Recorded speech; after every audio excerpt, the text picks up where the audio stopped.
muito obrigado pela presença aqui, mais uma vez, sabe. Dê um bom dia para os nossos queridos motoristas de São Cristóvão. Ah, verdade. Bom dia, Misael. Bom dia a todos os ouvintes da RBN. É um prazer muito grande estar aqui com vocês novamente, aqui no Bairro Novo. Também meu abraço a todos os motoristas. Meu pai foi motorista de caminhão, devoto de São Cristóvão. Oh, que bacana. E que São Cristóvão abençoe a todos aí nessa caminhada. Eu falei agora há pouco, senadora, que São Cristóvão é um santo protetor dos motoristas. Ele é um santo, ele é italiano, mas lá em Sergipe, uma cidadezinha chamada São Cristóvão, que tem toda uma arquitetura portuguesa e espanhola, se comemora hoje. É uma festa muito grande, porque diz que cada cidadão de São Cristóvão lá em Sergipe, que cada família tem um motorista na família. Então, acho que por isso que a cidade tem esse chamamento para que os motoristas vá para a cidade comemorar. E também, senador, eu acabei de comentar agora há pouco que os nossos motoristas aqui de Curitiba, eles passam por um momento tão difícil, porque chega algumas épocas, os patrões estão brincando com essa questão do salário, que é tão sagrado, e eles estão numa guerra contra a prefeitura, e chega na época de pagamento, eles pagam metade, pagam um quarto, enfim, os nossos queridos motoristas estão passando por um momento difícil, mas o tema não é esse. Vamos tratar do que interessa. Eu queria que a senhora fizesse uma leitura nesse momento da situação política paranaense, que é um momento tão difícil, né, senadora? Um momento tão triste da política paranaense, nesse momento, com os professores, com obras superfaturadas, obras não construídas. E eu tenho certeza que a senhora acompanha muito de perto essas situações. Olha, Misael, bom, eu queria, antes de começar a falar um pouquinho sobre o momento político atual, fazer uma saudação aqui também ao Zezinho, uma saudação ao Alicate, do Sindicato dos Metalúrgicos, e todos que estão nos ouvindo, todas as lideranças aqui do Bairro Novo. Dizer que realmente a gente passa por um momento difícil na política em geral, né? No país, no Estado. Agora, em relação ao Estado, eu acho que a coisa mais triste que nós passamos, Misael, foi o desrespeito do governo em relação aos professores. Ter crise financeira, ter problemas políticos, eu acho que a gente tem que enfrentar, mas enfrentar da maneira clara, correta, recebendo as críticas, tomando as medidas. Mas o que nós vimos aqui foi um desrespeito aos seres humanos. Ter uma ação como aquela que nós tivemos no Centro Cívico, de fazer com que os professores sofressem aquele tipo de repressão, não se justifica numa democracia. Isso, infelizmente, é uma marca para o Estado do Paraná, uma marca negativa, tanto em nível nacional como em nível internacional. Eu acompanhei essa situação de perto, eu com outros senadores, o senador Requião participou comigo, outros deputados federais, e realmente nós ficamos muito tristes pelo Paraná ter dado esse mau exemplo ao Brasil, de falta de respeito. Porque eu acho que você ter divergências, ter oposição, é da natureza da democracia. Agora, você querer calar o outro, você não deixar o outro se manifestar... A liberdade, né, senadora? Tudo que nós mais lutamos na nossa sociedade foi para conquistar a liberdade. É o teu direito de falar, o meu direito de falar, o direito das pessoas protestarem. Podemos não concordar, podemos não gostar, mas nós temos que defender até o fim esse direito. Então, acho que o Paraná não merecia essa mancha na sua história. É o 29 de abril. De abril. Eu estava lá, senadora.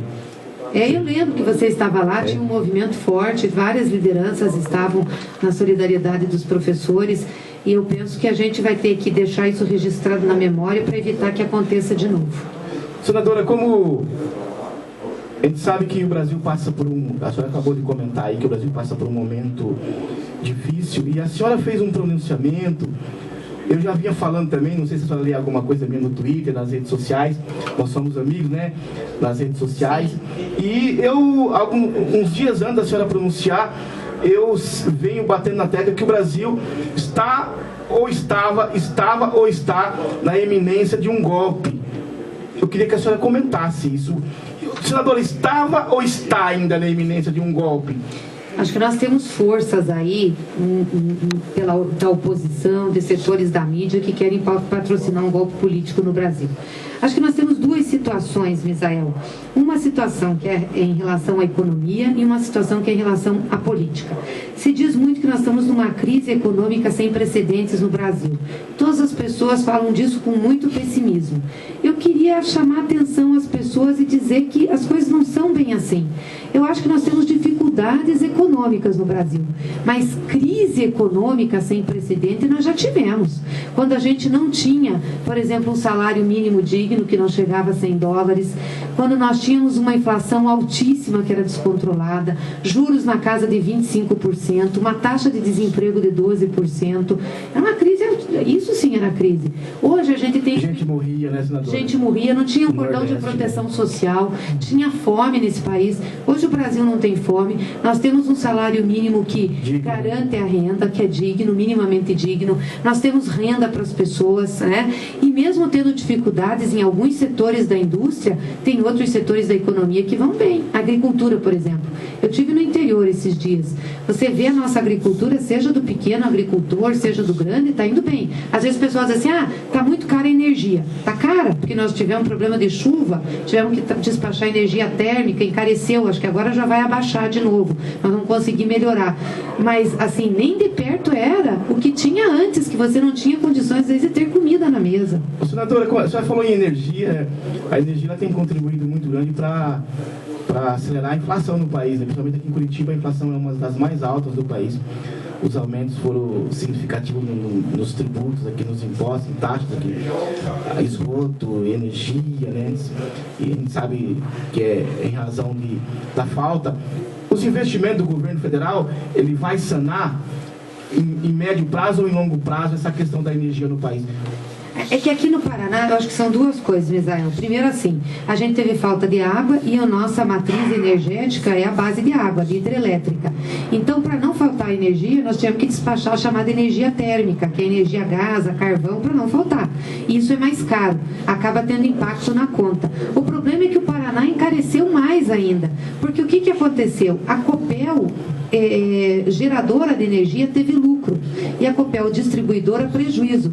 Ao invés de fazer como o Requião fazia antes, um equilíbrio, passar de dinheiro de uma para outra, não. O que o governador fez agora? Distribuiu o lucro da Copel Energia e botou todo o prejuízo para os consumidores pagar. Então a conta de energia do Paraná é uma das mais altas do Brasil, sendo que nós temos maior recurso hídrico para geração de energia. Então é um absurdo que lado aqui, né? Não, Itaipu, todas as usinas da Copel, a gente tem muita energia, nós despachamos energia para fora. Então nós temos no Paraná um caso mais sério, que é o agravamento disso por uma falta de gestão que olhe... Visa o lucro privado. Exatamente, que visa o lucro privado, né? A abertura de capital que a Copel teve, a venda de ações. Então isso é pior.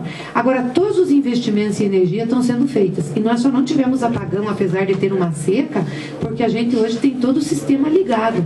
Na época do apagão, em 2002, 2001, no governo do presidente Fernando Henrique, por que deu apagão? A gente tinha energia produzindo na Itaipu e não tinha como despachar para São Paulo, não tinha como mandar para o norte, porque não tinha linha.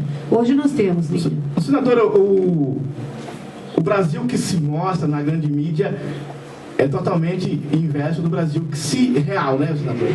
Pois é, eu às vezes fico me perguntando, Misael, porque você liga a televisão, o Jornal Nacional, parece uma crise que nós estamos acabando. Tudo está errado, tudo está ruim, tudo está péssimo, o Brasil é um horror, tudo é culpa da Dilma, culpa do PT, tudo é culpa de alguém que está péssimo. Aí eu fico olhando e fico me perguntando, tudo bem, nós estamos com dificuldade, a Grécia está com dificuldade, mas nem de perto nós somos a Grécia, a Espanha está com dificuldade, a França, a própria China. Estados Unidos também. Estados Unidos também passou por uma crise e nós estamos segurando as coisas aqui, né? Tem condições do brasileiro não ficar totalmente desprevenido. Quer dizer, o governo está tendo ações. Aí você vê assim, continua o programa Minha Casa Minha Vida, né? Continua os programas das unidades de saúde, continua os programas das creches, continua o programa Bolsa Família, continua o programa Brasil Carinhoso. Quer dizer, todos esses programas que são importantes para as pessoas, eles continuam no Brasil, né? E você Mas a mídia conta outra história, né? Conta outra história. Aí você vai no mercado. Óbvio que as coisas cresceram. Aumentou o preço. Nós estamos com um pico inflacionário. Nem de perto era aquilo que nós já tivemos. As pessoas continuam indo no mercado, continuam fazendo suas compras, continuam indo na diversão, continuam indo nos shoppings, continuam tendo suas vidas. Às comprando vezes a gente... celular, né? O iPhone bateu o recorde agora de venda de iPhone. Recorde. Senadora, eu me pergunto, porque eu tenho quase 50 anos e eu passei várias crises, né? Eu lembro das crises, eu sei como é que é crise, viver crise. Na crise não conseguia comprar nada e hoje pessoas batendo recorde de iPhone de R$4.000. Eu fui comprar um iPhone, para mim eu desisti. Eu achei muito caro o preço, não vou comprar, não, espera baixar um pouco. Mas as pessoas estão lá fazendo fila para comprar o iPhone. Não, e mesmo celulares e todas as marcas, hoje você tem pessoal conectado. Então, assim, eu acho que a gente tem que encarar as dificuldades como elas são. Nós temos um momento de dificuldade econômica, temos sim, vamos passar por uma dificuldade, mas vamos encarar isso e vamos passar. O que não pode é a gente estar dizendo, tá ruim. Esses dias um amigo meu me contou uma história, disse que ele estava, eu não sei se é aqui no Boqueirão, e tinha uma fila para emprego numa empresa aí. E aí eu vi um amigo que estava de macacão de uma outra empresa, estava trabalhando na empresa. Ele perguntou para o rapaz assim, tudo bem, fulano? Aí o fulano disse assim, bem nada, você não está vendo que eu estou aqui na fila para emprego? Daí ele disse assim, mas você não está trabalhando na outra firma? Ele disse assim, tô, mas é que essa aqui é melhor. Ele disse, não, então você não está numa situação pior, você está tendo opção. Tem opção de arrumar um outro emprego. De arrumar um outro emprego. Então acho que as coisas têm que ser vistas assim. Uma realidade. Como uma realidade. De maneira positiva também, né, porque senadora? se nós ficar todo mundo chorando, tá péssimo, tá ruim, tá horroroso, quando é que nós vamos parar? Temos que trabalhar, correr atrás. Senadora, essa semana agora, ou essa semana não, há uns 15 dias entrou na pauta aqui do Paraná, a senhora já vem comentando também, que eu acompanho o seu trabalho, com relação à renovação dos pedágios aqui no Paraná. Formaram uma força-tarefa de gente de oposição, de situação. Com relação aos pedágios, como que a senhora, qual é o ponto de vista da senhora e como que a senhora pauta esse tema pedágio? Prorroga ou faz-se uma nova licitação? Acho que tem que perguntar para as pessoas. Nós queremos prorrogar um pedágio? Claro, nós queremos prorrogar um pedágio que tem o problema que tem o pedágio do Paraná, o mais caro do Brasil, os contratos com os mais complicadores, as situações mais complicadas possíveis, que já começou errado. Nós vamos, é que nem você construir uma casa nova sobre um brejo, ou sobre sustentação que não está boa, pilar que não está bom, que está podre. Não adianta. Então, assim, eu pergunto, será que é isso que nós queremos? Resolver o pedágio, vamos prorrogar para daqui a 25 anos nessas bases? Eu não sou contra prorrogação de contrato, até você é advogado, você sabe disso, também sou. Qualquer contrato pode ser prorrogado. Mas nós estamos falando de um contrato de 25 anos. Claro, um contrato de 25 anos e que tem dado muita dor de cabeça aos paranaenses com o pedágio mais caro do Brasil. Senadora, se em 25 anos, nós cidadãos paranaenses que acompanhamos, que pagamos essa conta, não tivemos vantagem, por que renovar? Esse é meu ponto de vista. Por que renovar o contrato de pedágio? Sabe que eles estão falando o seguinte, Misael, que faltam 6 anos. Se a gente renovar, eles vão botar mais obras e vão baixar um pouco a tarifa. E por que não fizeram isso antes? É isso que eu pergunto. Por que não baixaram as tarifas sem precisar renovar? Porque nem as obras entregaram. Ó, eu coordenei com a presidenta Dilma um pedágio de mais de 5 mil quilômetros de estrada no final de 2013. Nenhuma licitação saiu por mais de R$ 13,40 a média de 100 quilômetros. Aqui, nós pagamos quase 18 para descer para a praia. É um absurdo. O que tem naquelas rodovias que custa R$18? Senadora, eu sou advogado curioso. E aqui no Paraná, a tese que eles dizem que o Jaime Lerner fez um contrato de pedágio que não tem como você anular esse contrato ou encerrar ele. Aí tem uma cláusula no direito administrativo que é exception ad implente contractus, né? Que é em inglês aí, eu não sou é exceção do contrato não cumprido. Esse é o meu ponto de vista como advogado. Se as pedageiras, elas tem no contrato que deveria duplicar, algumas obras não foram feitas, não cumpriu o contrato, deveria romper o contrato. Claro. E agora nós estamos aí há quanto tempo dessa novela do contrato, dos pedágios, e agora eu vejo com tristeza, como cidadão, querer renovar. Isso é um tapa na nossa cara. É. Não, já era para ter resolvido. Em 2011, quando eu fui eleita senadora, eu pedi para o Tribunal de Contas da União fazer uma auditoria nos pedágios do Paraná. Fizeram e disseram que era um pedágio muito caro porque a taxa de lucro das pedageiras, das concessionárias, era muito alta. E que, portanto, o governo do Estado tinha 1 ano para rever. Isso como o governo federal estava fazendo. Passou 1 ano, o governo não reviu, foi lá, deu mais prazo, o tribunal deu mais prazo, eu cobrei do tribunal, o tribunal disse que o governo estava vendo, agora nós chamamos o presidente do Tribunal de Contas da União para lá explicar. Quer dizer, todo mundo fica falando e não encara, por que não fez a revisão? Né? Até o Requião disse que ia acabar ou abaixar, não acabou nem abaixou. O Beato disse, não, vou resolver. Não resolveu. Agora vem com esse papo de querer renovar. Suspendeu-se, né? Fizeram um acordo. Suspendeu os processos judiciais. O processo judicial estava quase para ser julgado, né? Claro, fez um acordo e o que aconteceu? Aumentou a tarifa de pedágio. Então, assim, é brincadeira com as pessoas. Senadora, a senhora falou em referendo, plebiscito, são ferramentas jurídicas que estão presentes na Constituição de 88. Por que no Brasil se usa tão pouco essas ferramentas de consulta popular, que é tão importante, né? As garantias constitucionais, o habeas corpus, o habeas data, o mandato de segurança, o mandato de injunção. O mandato de segurança ele é bem popular. Agora, essas ferramentas, plebiscito e referendo, a imprensa joga para nós, cidadão, como se fosse um monstro. Por que não se usa? Por que o Congresso Nacional, o Senado Federal não coloca essas ferramentas que são ferramentas de democracia participativa? Nós temos poucos mesmo. Eu lembro o plebiscito a gente fez sobre armas e sobre a forma de governo, né? Monarquia, o parlamento, só dois, que eu lembro, só dois também. Não lembro de outro. Mas, por exemplo, nessa questão dos pedágios, eu sou a favor que, se quiser fazer essa discussão, consulte o povo. Claro, a Assembleia Legislativa tem autonomia para isso, aprova e faz um plebiscito. Porque aí todo mundo põe as claras. O que aconteceu nesses contratos de pedágio? Por que o Tribunal de Contas mandou rever e não reviu? Por que estava sendo quase julgado e foi tirado da Justiça? Que história é essa? Chega da gente pagar uma conta alta. Eu sou a favor do seguinte, nós estamos num país onde todos têm que ganhar. A concessionária é uma empresa, ela tem que ganhar também. Ninguém quer que ela trabalhe de graça. Agora tem que ser o justo. Não pode ser extorquindo. Porque o que acontece? A economia paranaense paga um preço muito alto. Para você despachar uma carga do interior para o Porto de Paranaguá, sai muito caro. Claro. Por mês, né? Pois é, e isso impacta o quê? Impacta na economia do Paraná, baixa renda, baixa salário. Então isso tudo a gente tem que ver. São 11 horas e 45 minutos, você está aqui na Rádio Bairro Novo, 98.3. A senadora está olhando aqui uma foto minha num pé de café.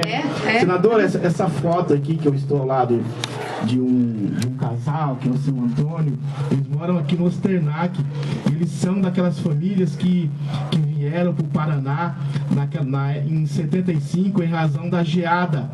Então essa semana eu participei de um evento aqui e eu visitei, eles têm uma pequena roça, não sei se dá para ver aqui, não dá para ver aqui não, senadora, eles têm uma pequena roça no fundo de casa e eu fui lá tomar um café com eles lá e passei. Foi uma tarde maravilhosa, que eu sou do norte do Paraná também. Sim. E eu colhi café.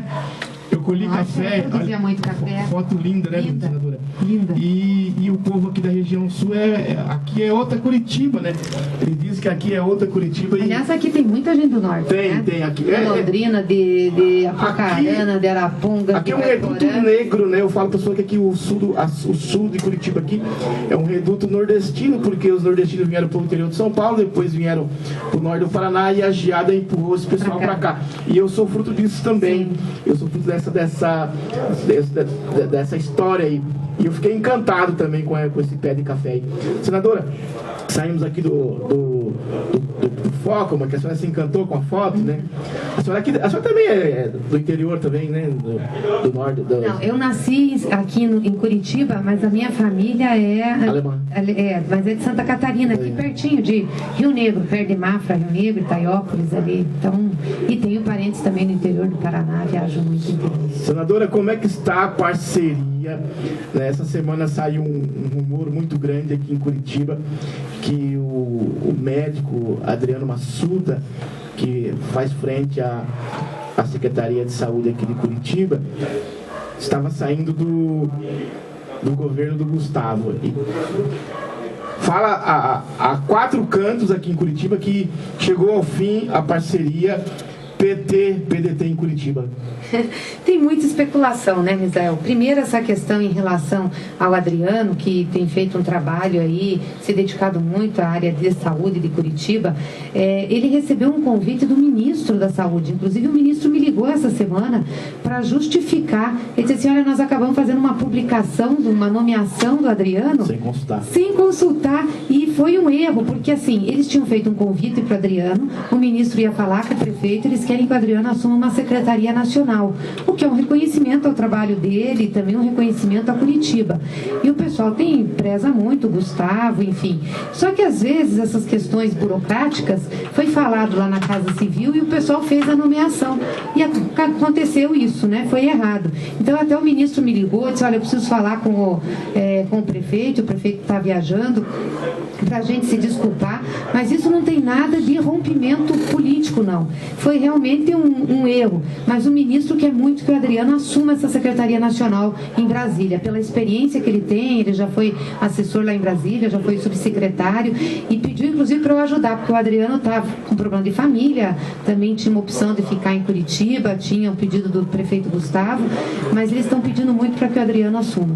Senadora, e como que a senhora vê esse momento político em Curitiba? A parceria PT-PDT deu certo, teve avanços, teve conquistas.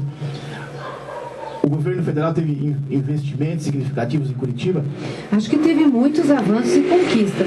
É natural na política, né, ter esses momentos, principalmente que são perto da eleição, em que as coisas ficam mais nervosas, cada um está fazendo uma discussão sobre um caminho político a seguir, mas eu diria que foi uma aliança de sucesso, né? Hoje a gente ajuda... Quais são os investimentos hoje para Curitiba? Eu queria que a senhora listasse, que a senhora acompanha de perto, porque a parceria PDT e PT tem a tua mão política. Eu sei disso porque eu participei junto também de todas. Eu acompanhei de longe, mas acompanhei de perto também.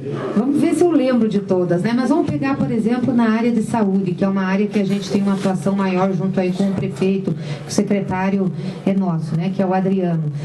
As reformas e construções das unidades básicas de saúde, as reformas das UPAs, que são as unidades de pronto atendimento, os recursos para o CRAC é possível vencer, os recursos para os consultórios de rua, recurso para a área de odontologia, recursos que vieram para comunidades, né, na área de comunidades terapêuticas, uma série de investimentos que tivemos nessa ação com saúde que ajudaram com certeza a Curitiba. Precisamos mais? Óbvio que precisamos mais. Saúde a gente sempre precisa mais, porque é onde eu acho que tem os maiores problemas. Mas o mais médicos, que foi importante, né? Como isso ajudou os municípios, não só Curitiba, todos os municípios do Paraná, ajudou muito. Então, hoje a gente tem uma ação grande na educação, os ICMEIs. Quantos ICMEIs vieram para Curitiba com recurso federal? São 15, parece, senadora? 15. Quer dizer, que estão ajudando mães, que estão ajudando as crianças, né? Recurso para merenda escolar, recurso para educação, para o contraturno, medidas que foram feitas juntas. Parcerias. A questão das casas. Todas as casas construídas hoje em Curitiba, são 6 mil casas, né? Parece que o Pedro entregou 6 mil casas, né? É uma parceria com a prefeitura em que 80% ou mais dos recursos são federais. A questão dos recursos para as vias de ônibus, né? O metrô ainda não saiu porque está enrolado aí nas questões de licitação. Que é normal, mas assim, teve recurso para melhorar os terminais, para melhorar as vias de ônibus, investimentos nos corredores. Então, isso tudo é recurso federal. Nós vamos licitar agora o contorno sul, fizemos audiência pública já. Isso tudo é investimento aqui em parceria. Falta no político brasileiro, o político republicano é aquele que vai para a luta, vai para o embate na época da eleição, vence a eleição, aceita a vitória ou a derrota e leva a sua vida. Isso chama-se republicanismo. O jogo é pelo voto. O político brasileiro, ele não desce do palanque quando chega ao poder, senadora? Eu não sei se é o político brasileiro. Alguns têm dificuldade, realmente. Descer do palanque, né? Eu acho que quando você está na coordenação, você está fazendo um governo, você tem que ser muito mais humilde e ir atrás de ajuda do que esperar dos outros. Faltou humildade. O governador Beto Richa, ele reclama muito que o governo federal, a governa Dilma, o governo Lula, ele reclama muito, isso é notório, é de conhecimento público, que as portas sempre estão fechadas para ele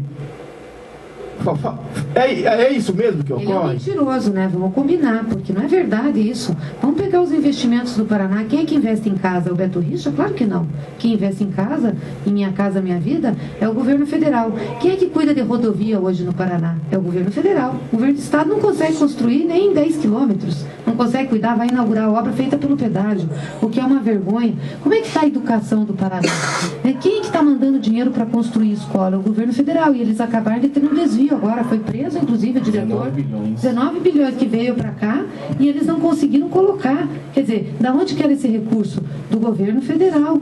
Né? Investimento que tem em saúde, da onde que vem? Do governo federal. Então é brincadeira o que a gente escuta desse governador. Eu lembro que quando eu fui eleita senadora, eu tive no Palácio Iguaçu, eu e o Paulo Bernardo, que na época era ministro, fomos lá com o pessoal do BNDES, falar com o governador, dizer, nós estamos aqui para ajudar. Você acredita que eles tiraram uma foto e recortaram a minha presença, para não dizer que eu estive junto na reunião? Para dizer, porque é o seguinte, eles não queriam dizer que nós estávamos ajudando. Nós mandamos patrulha do crack, é possível vencer aqui no estado. Não estão usando. Não estão usando. Quer dizer, e fica essa reclamação, esse choro. Senadora, hoje Curitiba... Veja o que ele está fazendo no estado, agora está caindo a máscara. A gente falava isso na campanha, o pessoal não acreditava, achava que ele era perseguido. Hoje em Curitiba, infelizmente... Eu ando de ônibus, eu optei por levar uma vida comum, que eu acho que andar de carro aí, dirigindo, é muito depressivo e é um isolamento social muito grande. Eu gosto de ficar no meio das pessoas. Eu sou que nem o Lula, eu gosto de ter o cheiro do povo, né? Eu gosto de estar no meio do povo. E Curitiba hoje, senadora, esse aqui é um desabafo meu como cidadão. As praças de Curitiba hoje, elas estão repletas de crianças, de jovens se drogando. Jovem de 17 a 24 anos, as praças estão repletas, a Praça Carlos Gomes, a Praça Tiradentes, a Praça Osório, né? Estão repletas. E é triste saber que tem um dinheiro federal para se investir, né, nessas políticas de combate e falta falta de parceria. Senadora, eu vou tocar num assunto espinhoso que eu acho importante que a senhora explique. Eu vou dar até o tempo que a senhora quiser para a senhora falar sobre isso, né? Esse doleiro Alberto Youssef, que é um bandido, ele é bandido. Esse cidadão aí, ele vem operando aqui no Paraná faz anos. Ele operou no Banestado. É um bandido. Ele disse em depoimento ao Ministério Público Federal, né, que deu 1 milhão a campanha que elegeu a senhora ao Senado 2010, e corre de boca em boca, senadora, de canto em canto aí, que esse dinheiro foi entregado para a senhora ou para alguém da senhora num shopping de Curitiba. É verdade isso? O que é? Eu queria que a senhora explicasse, porque a gente vê toda a mídia falando do envolvimento da senhora nesses casos aí, mas parece que a própria Operação Lava Jato já desistiu da senhora porque não achou nada contra a senhora, né, senadora? Isso mesmo, que é mentira. Eu não conheço Alberto Youssef, não pedi e não recebi nenhum recurso dele para minha campanha. E desafio ele a provar.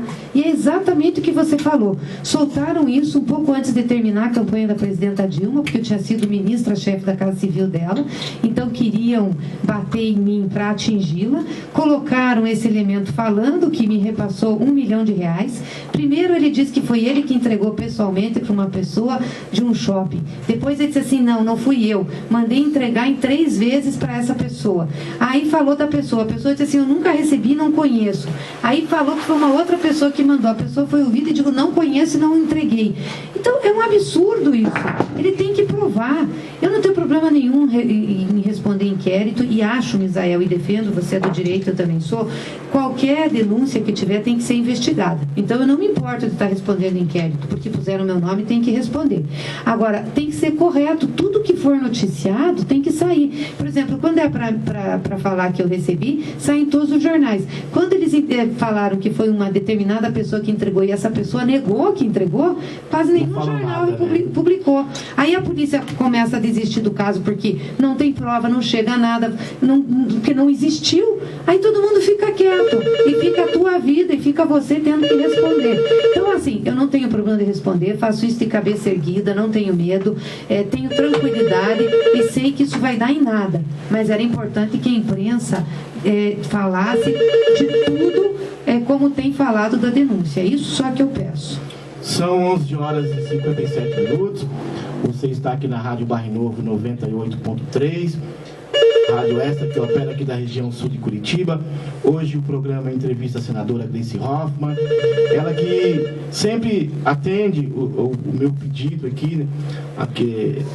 Aqui do programa Direito em Foco, programa que tem esse intuito, né, de ouvir a comunidade, também de ouvir o meio político, né, porque o bairro fica isolado, a gente sabe que as pessoas trabalham a semana inteira, o cidadão ele não tem muito costume de acompanhar o meio político, e a política ela é importante porque ela determina o preço do sal, do arroz e do feijão.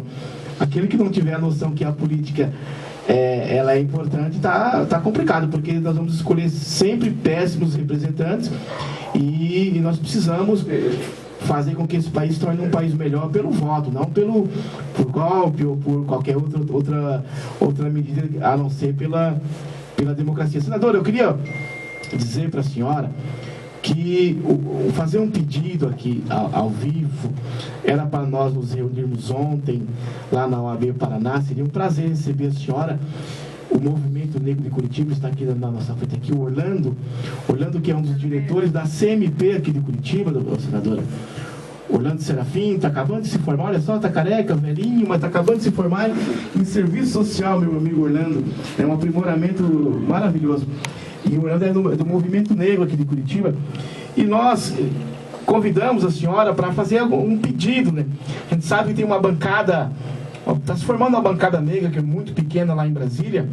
E nós vivemos um momento muito difícil, que o Brasil passa por um período de certa forma, onde os grupos políticos estão se exacerbando e há uma violência social muito grande contra os negros, agressividade contra a Maria Júlia Coutinho.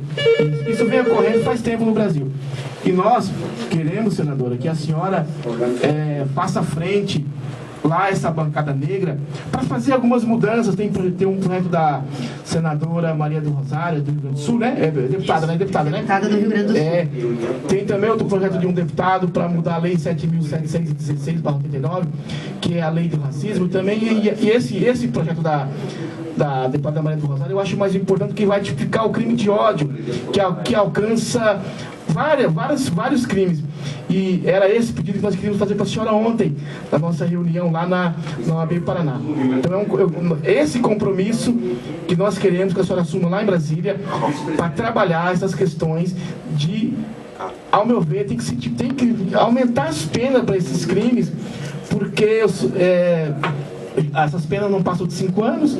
O juiz, na hora de tipificar o crime, ele faz uma leitura, tem que fazer a dosimetria, tem que seguir alguns ditames do Código Penal, do 59, do 33, que o juiz é obrigado a fixar os regimes. Trocando em miúdo, o cidadão que comete um crime de discriminação racial no Brasil, ele não responde, ele não paga por isso. Então, é isso que nós queremos pedir para a senhora, que a senhora faça frente lá em Brasília para ajudar a bancada Benedito da Silva, Ciba Machado e outros negros, são poucos, nessa questão da discriminação racial e do racismo no Brasil. Não, pode contar, Misael. Aliás, ontem a nossa reunião não deu certo, porque eu acabei indo para Irati, né? Estava uma chuva, também um frio, a presidenta iria lá na 14ª Jornada de Agroecologia e acabou não conseguindo descer, né? O tempo estava muito ruim. Mas quero te dizer que eu estou a favor dessa luta. A gente tem acompanhado a luta da Benedita, tem acompanhado da Maria do Rosário, que é uma defensora dos direitos humanos, e o governo federal, o presidente Lula, a presidenta Dilma, sempre investiram muito nessas políticas para a igualdade racial. Aliás, nós tivemos uma conquista recente aqui no Paraná, e eu estava no Palácio do Planalto quando a presidenta assinou o decreto, que foi o reconhecimento da comunidade quilombola Paiol de Telha, lá em Guarapuava, que era... Nós vamos fazer uma visita lá, senadora. Eu quero ir também. Aliás, encontrei eles ontem lá, como o pessoal da comunidade, lá na Jornada Agroecológica. O movimento negro está se reunindo para fazer uma visita lá. Me avisa, porque eles me convidaram e eu quero ir também. E isso foi um reconhecimento importante, porque há muito tempo se requeria o reconhecimento dessa comunidade lá. E a presidenta assinou o decreto. Então, você tem razão e, infelizmente, às vezes a gente tem nos nossos momentos históricos retrocesso, onde você encontra o ódio, a intolerância. Numa sociedade onde nós temos que